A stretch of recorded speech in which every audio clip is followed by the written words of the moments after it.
नमस्कार दोस्तों, welcome to study IQ। My name is Chand Kuba. दोस्तों, हम सब जानते हैं कि आने वाले कुछ दिनों में जस्टिस डॉक्टर DY चंद्रचूड़ को भारत के अगले CJI के रूप में नियुक्त किया जाएगा। ये भारत के 50th chief justice of India होंगे।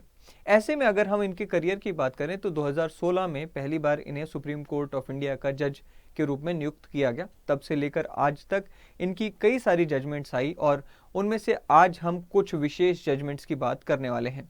मैं आपको यहाँ बताना चाहूँगा कि अगर इनकी जजमेंट्स को हम एनालाइज करें तो हम ये सेफली कह सकते हैं कि इनकी जजमेंट्स काफ़ी progressive, liberal and women empowerment की तरफ झुकाव रखती हैं। आज के अपने सेशन में हम उनमें से कुछ जजमेंट्स का जिक्र करेंगे और देखेंगे कि इन जजमेंट्स में उन्होंने क्या क्या बातें कही। चलिए शुरुआत करते हैं आज के अपने सेशन की। सबसे पहले हम यहाँ पे बात करते हैं कि अगर आप 2023 या फिर 2024 में UPSC के लिए अपीयर हो रहे हैं तो आपके लिए ये एक अच्छी अपॉर्चुनिटी है। हमारा जो लास्ट फाउंडेशन बैच है 2022 का, उसकी आखिरी तारीख 18 अक्टूबर है। आप इस बैच का फ़ायदा उठा सकते हैं अभी इसे रजिस्टर करके। आपको करना क्या है, चांद लाइव का ये कोड इस्तेमाल करना है, आपको डिस्काउंटेड प्राइस पे इस बैच का लाभ मिल सकता है। दूसरी बात ये दोस्तों कि अगर आप मेरी PPTs या फिर PDFs डाउनलोड करना चाहें तो आप टेलीग्राम के इस चैनल को ज्वाइन कर सकते हैं। साथ ही में if you want to send me some message या कुछ सवाल पूछना चाहें तो आप इंस्टाग्राम की इस ID पर अपने सवाल भेज सकते हैं। चलिए बात करते हैं डॉक्टर DY चंद्रचूड़ की। इनका जन्म जो है वो 11 नवंबर 1959 के दिन भारत के पूर्व मुख्य न्यायाधीश यानी कि former chief justice of India justice YV Chandrachud के घर हुआ। इन्होंने भी अपने पिता की तरह ही अपने जो करियर है वो लॉ की फील्ड में ही चुना और शुरुआत में इन्होंने प्रैक्टिस की। इन्होंने कहाँ प्रैक्टिस की तो हमें देखने को मिलता है कि बॉम्बे हाई कोर्ट और सुप्रीम कोर्ट ऑफ इंडिया में इन्होंने शुरुआती दिनों में प्रैक्टिस की। उसके बाद हमें देखने को मिलता है कि सीनियर एडवोकेट को एज अ डेजिग्नेट किया जाता है इन्हें senior advocate by Bombay high court in 1998। उसी साल इन्हें मौका मिलता है additional solicitor general of India बनने का और भारत की सेवा करने का। अगर हम इनकी जुडिशियल करियर की बात करें तो देखने को मिलता है कि पहली बार it was in 9 March 2000 justice DY Chandrachud को अपॉइंट किया जाता है एज एन एडिशनल जज ऑफ बॉम्बे हाई कोर्ट। उसके बाद इनको अगली बार जो हम देखते हैं वो 31 अक्टूबर 2013 के दिन हमें देखने को मिलता है कि ये इलाहाबाद हाई कोर्ट के चीफ जस्टिस के रूप में शपथ लेते हैं और अल्टीमेटली ये इलाहाबाद हाई कोर्ट के चीफ जस्टिस रहते हैं 13 मई 2016 तक, जब इन्हें सुप्रीम कोर्ट के जज के रूप में अपॉइंट कर दिया जाता है और अब आने वाले कुछ दिनों में इन्हें चीफ जस्टिस ऑफ इंडिया के रूप में भी अपॉइंट कर दिया जाएगा। चलिए अब इनकी पहली जजमेंट का जिक्र करते हैं जो कि आज हमें इंपॉर्टेंट दिखाई दे रही है और जो कि इंपॉर्टेंट है भी। चलिए, ये जो जजमेंट है इसका नाम है Nitisha versus union of India. Basically ये एक ऐसी जजमेंट है जो कि आर्मी से जुड़ी हुई है। हम सब जानते हैं कि आर्मी में दो तरह की सर्विसेज होती हैं, एक है परमानेंट कमिश्निंग और दूसरा है शॉर्ट सर्विसेज कमीशन। हम ये भी जानते हैं कि कई सारे ऐसे ऑफिसर्स होते हैं जो कि शॉर्ट सर्विस कमीशन का हिस्सा बनते हैं लेकिन बाद में उन्हें परमानेंट कमिश्निंग दे दी जाती है, यानी कि शॉर्ट सर्विस कमीशन जो कि कुछ सालों के लिए सर्विस देते हैं, उनमें से कुछ ऑफिसर्स को परमानेंट जॉब आर्मी में दे दी जाती है। ऐसे में जो महिलाएं शॉर्ट सर्विस कमीशन का हिस्सा होती हैं उन्हें भी ये अधिकार मिला हुआ है कि वो भी परमानेंट कमिश्निंग के रूप में जा सकती हैं। उन्हें भी पुरुषों की तरह ही, पुरुष ऑफिसर्स की तरह ही कुछ टेस्ट क्लियर करने होते हैं, कुछ कंडीशंस को फुलफिल करना होता है। ये जजमेंट कुछ उसी तरह से जुड़ी हुई थी, उसी से जुड़ी हुई थी। इस जजमेंट में जो पिटिशनर थे उन्होंने ये आरोप लगाया था कि ये जो रिक्वायरमेंट्स हैं महिलाओं के लिए, शॉर्ट सर्विस कमीशन की महिलाओं के लिए, कि अगर उन्हें परमानेंट कमिश्निंग करवानी है, वो रिक्वायरमेंट्स पुरुषों के कंपैरिजन में यहाँ पर डिस्क्रिमिनेटरी इन नेचर हैं। तो उसी को चैलेंज किया गया था, जिसको यहाँ पर ऑनरेबल जस्टिस DY चंद्रचूड़ और बाकी के जजेस ने सही माना था और कहा था कि ये रिक्वायरमेंट्स वाकई में डिस्क्रिमिनेटरी हैं। चलिए देखते हैं क्या था। In this case, Supreme Court was concerned with the validity of requirements that had been put in place by the army to decide upon the grant of permanent commission to women short service commission officers, और उन्हीं requirements को यहाँ पर challenge किया गया था। Honourable supreme court ने, खास करके जस्टिस DY चंद्रचूड़ ने, इसमें जो खास बात कही थी वो ये कि it is not enough to proudly state that women officers are allowed to serve the nation in the armed forces when the true picture of their service conditions tells a different story. A superficial sense of equality is not the true spirit of the constitution and attempts to make equality only symbolic. So यहाँ पर उन requirements को यहाँ पर खारिज किया गया था जो कि डिस्क्रिमिनेटरी थी. बेसिकली एक छोटा सा, वैसे बहुत ही कॉम्प्लेक्स मैटर था, लेकिन मैं आपको एक छोटा सा यहाँ पर एक उदाहरण दूंगा इन रिक्वायरमेंट्स में कि किस तरह से ये यहाँ पर डिस्क्रिमिनेटरी थी. वो यहाँ पर मैंने लिखा भी है कि यहाँ पर था क्या. बेसिकली जो एसएससी की महिलाएं थी जो कि परमानेंट कमीशनिंग में जाना चाहती थी, उनके लिए जो रिक्वायरमेंट्स थी, these were benchmarked with the officers of the lowest in the merit corresponding male batch in so basically क्या होता था कि यहाँ पे महिलाओं को कहा जाता था कि आपको उतने मार्क्स लेकर आने होंगे, अगर आप शॉर्ट सर्विस कमीशन से परमानेंट कमीशनिंग में जाना चाहते हैं तो आपको उतने मार्क्स लेकर आने होंगे जितने कि पुरुषों में जो सबसे लोएस्ट नंबर लेकर आ रहा है परमानेंट कमीशनिंग में जाने वाला ऑफिसर, एटलीस्ट उतने नंबर आपको लेकर आने होंगे, तब आप जो है परमानेंट कमीशनिंग में जा सकते हैं. सो बेसिकली यहाँ पे किया गया था, पुरुषों को बेंचमार्क बना दिया गया था और जो सबसे कमजोर नंबर लाने वाला पुरुष है वो एक बेंचमार्क के रूप में सेट कर दिया गया महिलाओं के लिए कि अगर आप इससे ज्यादा नंबर ले आते हैं तो आप भी परमानेंट कमीशनिंग का हिस्सा बन जाएंगे. नाउ इसे काफी ज्यादा कंट्रोवर्शियल भी माना गया था और यह भी कहा गया था कि ये रियल इक्वालिटी नहीं मानी जा सकती, तो इसको इंप्लीमेंट करने से मना कर दिया गया था कोर्ट के द्वारा. दूसरा क्या था, महेंद्र केसी वर्सेस स्टेट ऑफ कर्नाटका ये केस था. इसमें बेसिकली एक सिंगल जज बेंच की तरफ से, कर्नाटका हाईकोर्ट के सिंगल जज बेंच की तरफ से कुछ एडवर्स रिमार्क्स किए गए थे एक व्यक्ति की तरफ जिसने सुसाइड किया था. बेसिकली उस व्यक्ति को कर्नाटका हाईकोर्ट के सिंगल जज ने क्या कहा था, person committing suicide as weakling, यानी कि उसे कमजोर बुद्धि का बताया था या कमजोर बताया था. And also made observation on how the behavior of the deceased before he committed suicide was not that of a person who is depressed and suffering from mental health issue. So basically ये कहा गया था कि भाई जिस व्यक्ति ने suicide किया है उसके बिहेवियर को देखकर नहीं हम कह सकते कि वो मेंटल हेल्थ इश्यूज से सफर कर रहा था. लेकिन यहाँ पर सुप्रीम कोर्ट ने एक डिफरेंट स्टांस लिया. सबसे पहली बात तो यहाँ पर हमें देखने को मिलता है कि justice D Y. Chandrachud and other जजेस of supreme court were very much sensitive about this issue of depression and mental health. उन्होंने क्या कहा, चलिए देखते हैं. Justice D Y. Chandrachud and justice B V. Nagarathna ने इस पूरे केस में जजमेंट दी थी and described the manner in which the depressed person ought to have behaved deeply diminishes the gravity of the mental health. The mental health of a person cannot be compressed into one size fit all approach. So basically यहाँ पे फटकार लगाई गई थी high court को और ये कहा गया था कि you cannot say कि वो व्यक्ति जिसने सुसाइड किया उसकी मेंटल हेल्थ को हम सही बता सकते हैं या गलत बता सकते हैं on the basis of your personal observations. आप सभी मेंटल हेल्थ के जो पेशेंट्स हैं उनकी कंडीशंस को एक ही साइज में फिट नहीं कर सकते और ऐसा कोई मापदंड आप नहीं लेकर आ सकते जिसके तहत आप ये डिसाइड करें कि इस तरह की अगर कंडीशन है तो मेंटल हेल्थ है, मेंटल हेल्थ इश्यूज हैं, और अगर इस तरह की कंडीशंस नहीं है तो मेंटल हेल्थ इश्यूज नहीं हैं.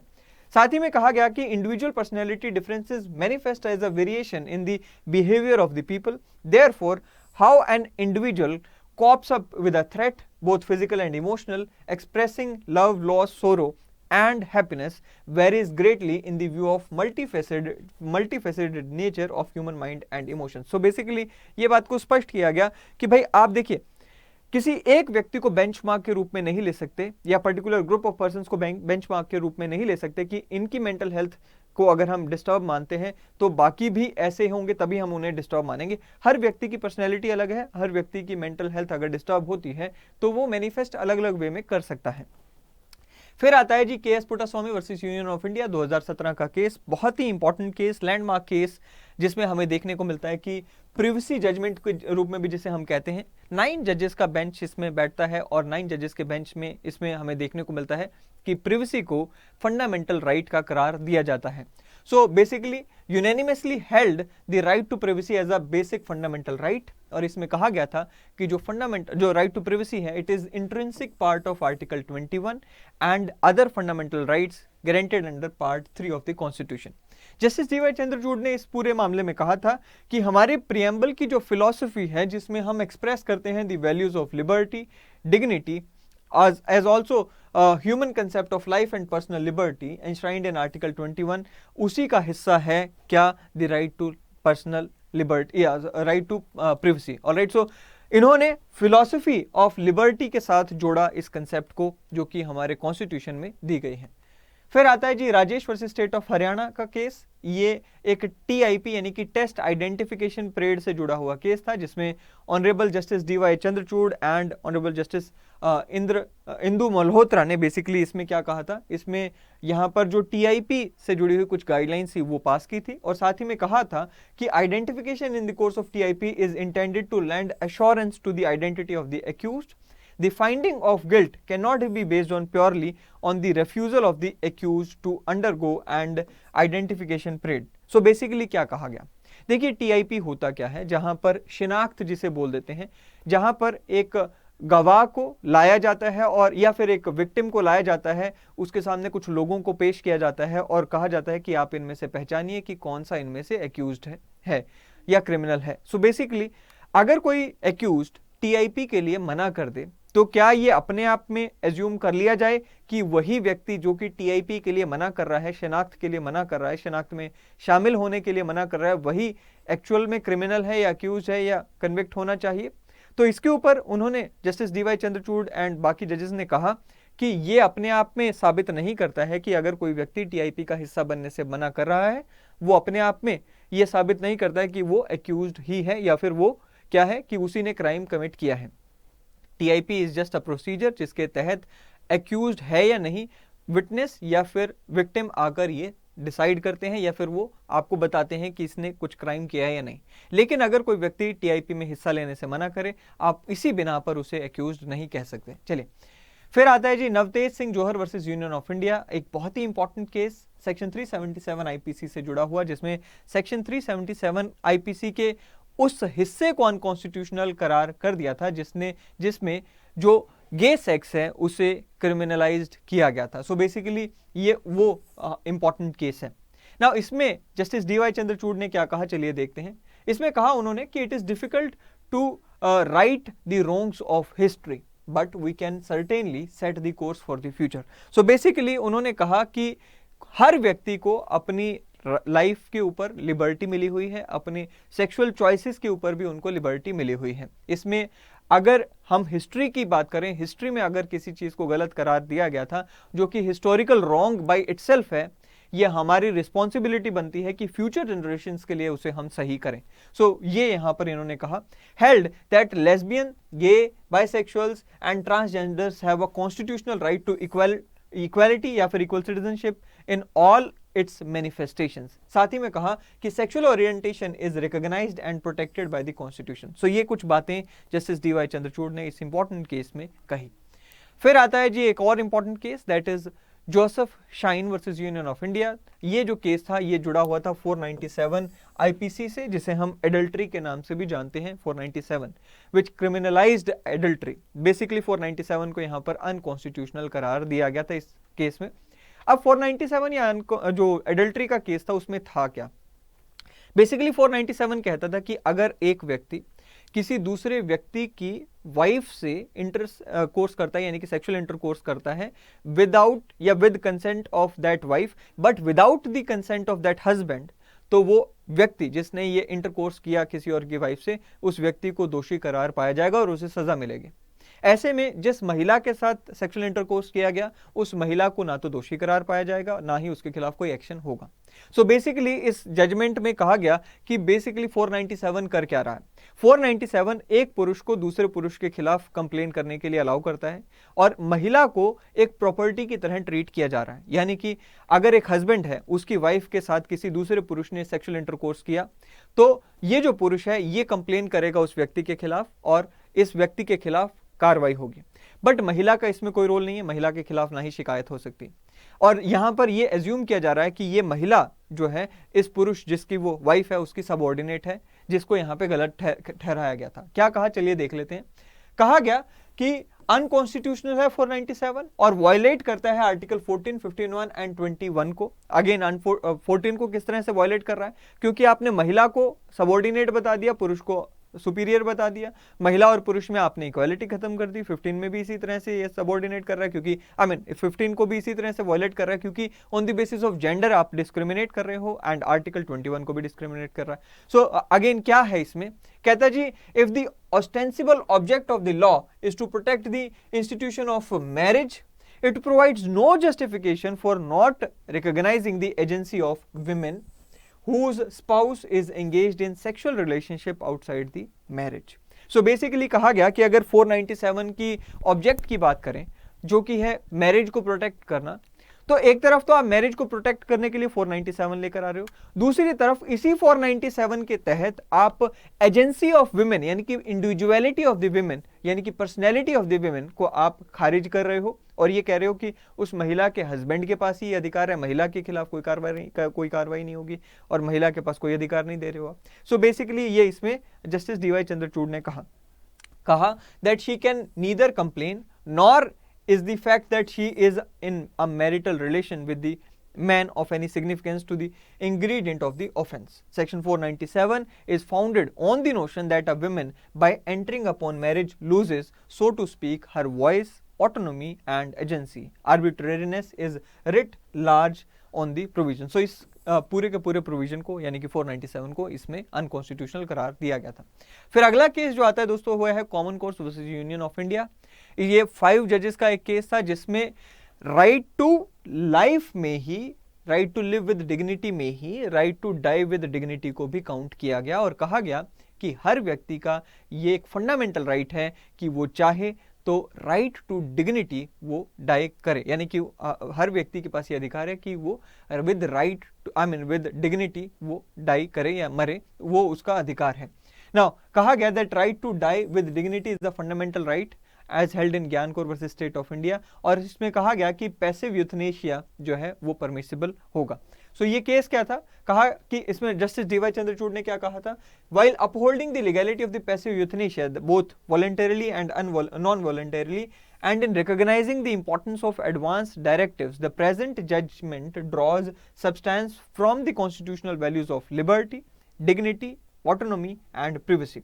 In order to lend assurance to the decision taken by treating doctor in good faith, this judgment has mandated the setting up of committee to exercise a supervisory role and function. So basically यहाँ पर जजेस को भी protect करने की कोशिश की गई, जो डॉक्टर्स यहाँ पर यूथनेशिया में मदद करते हैं, एक्टिव या पैसिव यूथनेशिया में मदद करते हैं, उनको प्रोटेक्ट करने के लिए कमेटी का भी यहाँ पे गठन किया गया, और कहा गया कि हर व्यक्ति के पास right to die with dignity का फंडामेंटल राइट रहता है।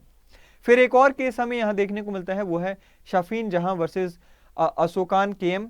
ये जो केस था आपने बहुत ही ज्यादा चर्चा में रहा था उस समय में, जिसे हम लव जिहाद के केस के नाम से भी जानते हैं। मीडिया में बेसिकली ये शब्द का इस्तेमाल हुआ था, कहीं पे भी जजमेंट में इसका कोई इस्तेमाल नहीं हुआ था। इसमें हुआ क्या था, बेसिकली 3 जजेस बेंच था जिसमें डॉक्टर डीवाई चंद्रचूड़ भी एक वन ऑफ द जजेस थे। अब यहाँ पर 2 लोगों ने आपस में, 2 एडल्ट लोगों ने, एक महिला एक पुरुष ने आपस में मैरिज की, इररिस्पेक्टिव ऑफ देयर रिलीजन, उन्होंने अपना सेल्फ डिसीजन लिया और मैरिज की।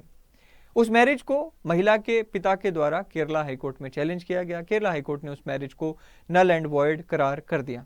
ऐसे में उस केरला हाईकोर्ट की जो जजमेंट थी जिसके द्वारा मैरिज को नल एंड वॉइड करार किया गया, उस जजमेंट को ओवरटर्न किया जाता है इस केस में। चलिए क्या था केस का मामला देख लेते हैं। इसमें कहा गया the schism between Hadiya and her father, Hadiya is the daughter and her father may be unfortunate, but it was no part of the jurisdiction of the High Court to decide what is considered to be just way of life or correct course of living for Hadia. She has absolute autonomy over her person. This was no warrant for the High Court to proceed further in the exercise of its jurisdiction under Article 226. The High Court has entered into domain which is alien to its jurisdiction in habeas corpus petition. How Hadia chooses to lead her life is entirely a matter of her choice. So basically अगर हादिया ने यानी कि उन महिला ने अपने किसी व्यक्ति से शादी की, अपनी मर्जी से शादी की, यहाँ पर मोरल पुलिसिंग का किसी को कोई अधिकार नहीं है, और केरला हाईकोर्ट भी यहाँ पे डिसाइड नहीं कर सकते हैं कि ये उनकी डोमेन का हिस्सा नहीं है कि हादिया किस तरह से अपने जीवन को व्यतीत करेंगे। उनके पिता के बीच में, हादिया के पिता के बीच में और हादिया में जो भी इशू है वो उनका पर्सनल इशू है, हाई कोर्ट में इसे जाने की कोई ज़रूरत नहीं थी। फिर आता है जी India young lawyers association versus state of Kerala का केस, जिसे हम बहुत ही इंपॉर्टेंट केस मान के चलते थे उस समय भी और आज भी। अगर हम देखें तो सबरीमाला का जो टेम्पल का जो जजमेंट था, जहां पे महिलाओं को सबरीमाला टेम्पल में एंट्री प्रोहिबिटेड थी, उससे जुड़ा हुआ ये केस था। इसमें हुआ क्या था, बेसिकली 5 जजेस बेंच था जिसमें जस्टिस डीवाई चंद्रचूड़ भी एक हिस्सा थे। और इसमें क्या हुआ था, basically held that denying entry to women in Sabarimala is violation of their right to equality and freedom of religion. So basically कहा गया कि महिलाओं को अगर आप सबरीमाला टेम्पल में एंट्री नहीं दे रहे हो तो 2 अधिकारों का हनन है। पहला है राइट टू इक्वालिटी आर्टिकल 14 के तहत और राइट टू रिलीजन आर्टिकल 25 के तहत जो उन्हें मिला हुआ है। कहा गया that article 25 of the constitution states that all the persons are equally entitled to freedom of conscience and the right to freely profess, practice and propagate religion. Justice D.Y. Chandrachud ने कहा that logic behind banning of women was that it will disturb the celibacy of Lord Ayyappa. In this way, the burden is put on the women and it is stigmatizing women and stereotyping them. So basically आप महिलाओं के ऊपर दोष मढ़ रहे हो और महिलाओं को आप स्टिग्मेटाइज कर रहे हो, जो कि ठीक नहीं है। आर्टिकल 25 में उनके पास राइट टू रिलीजन है, वो उन्हें मिलना चाहिए। फिर आखिरी केस की बात करते हैं, जो है Romila Thapar versus union of India का केस, जहां हमें देखने को मिलता है कि कुछ लोगों को अरेस्ट किया जाता था। बेसिकली 5 ह्यूमन राइट एक्टिविस्ट को अरेस्ट किया गया under UAPA, unlawful activities prevention act. उन्होंने यहां पर एक पिटीशन दाखिल की, प्रेयर की, और उसमें कहा कि SIT को अपॉइंट किया जाए और कोर्ट मॉनिटर्ड इन्वेस्टिगेशन उनके केस में की जानी चाहिए कि क्यों उन लोगों को अरेस्ट किया गया। कोर्ट ने, सुप्रीम कोर्ट की 3 जजेस बेंच ने 2:1 की रेशियो में यहां पे डिसीजन दिया, जिसमें जस्टिस डीवाई चंद्रचूड़ की डिसेंटिंग इसमें जजमेंट आती है। जो 2 जजेस थे उन्होंने बेसिकली उस प्रेयर को यहां पर खारिज कर दिया और ये SIT अपॉइंट करने से मना कर दिया। लेकिन जस्टिस डीवाई चंद्रचूड़ ने यहां पे अपना डिसेंट जजमेंट दी, ओपिनियन दिया, and he observed dissent is a symbol of a vibrant democracy. Voices in opposition cannot be muzzled by prosecuting those who take up the unpopular causes. Taking this view, a special investigation team should be appointed to pursue the matter, ऐसा justice D Y Chandrachud ने कहा। साथ ही उन्होंने कहा, the purpose of the direction which I propose to give is to ensure that the basic entitlement of every citizen is faced with allegations of criminal wrongdoing is that the investigative process should be fair. This is an integral component of the guarantee against the arbitrariness under Article 14 and of right to life and personal liberty under Article 21. If this court were not to stand by the principles which we have formulated, we may witness a soulful requiem to liberty. So basically उन्होंने कहा कि भाई हर वो व्यक्ति जिसके ऊपर criminal charge लगा है, उसका ये अधिकार है कि उसे फेयर ट्रायल मिले, फेयर इन्वेस्टिगेशन का उसका अधिकार है, तभी आर्टिकल 14 में दिए गए प्रिंसिपल्स को हम फुलफिल कर सकते हैं। ऐसे में SIT को अपॉइंट किया जाना चाहिए, ऐसा जस्टिस डीवाई चंद्रचूड़ ने इस जजमेंट में कहा। सो ये थे कुछ मामले जो कि जस्टिस डीवाई चंद्रचूड़ से जुड़े हुए हमने देखे, बहुत ही इंपॉर्टेंट केसेस हमने देखे। अगेन मैं इस बात को रिपीट करने में मुझे कोई गुरेज नहीं है कि जस्टिस डीवाई चंद्रचूड़ की जितनी भी जजमेंट्स हमें देखने को मिलती हैं, वो हम सेफली कंक्लूड कर सकते हैं कि वो प्रोग्रेसिव हैं, वो लिबरल जजमेंट्स हैं, और अगेन विमेन एम्पावरमेंट की तरफ काफ़ी बड़ा कदम हमें देखने को मिलता है हर जजमेंट में, जो कि हम इनके केस में देखते हैं। आई होप कि आपको ये सेशन पसंद आया होगा। अगले सेशन में फिर एक बार मिलेंगे दोस्तों। Till then thank you and have a great day ahead.